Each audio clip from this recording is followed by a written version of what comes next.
Former U.S. President Donald Trump has repeatedly denied the 2020 election results. In a latest post on his social network Truth Social, he has gone even farther. Now hear this, he is calling for the Constitution to be terminated over the issue.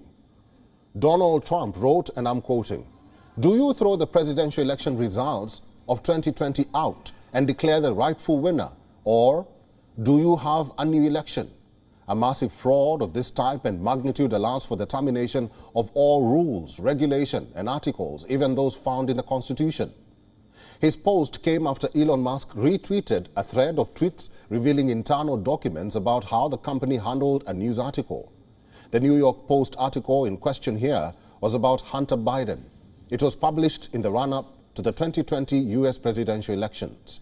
White House was quick to rebuke Donald Trump's suggestion on the Constitution. White House spokesman Andrew Bates said that Trump's remarks are anathema to the soul of our nation and should be universally condemned.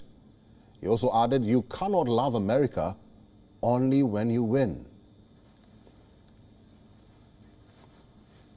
WION is now available in your country. Download the app now and get all the news on the move.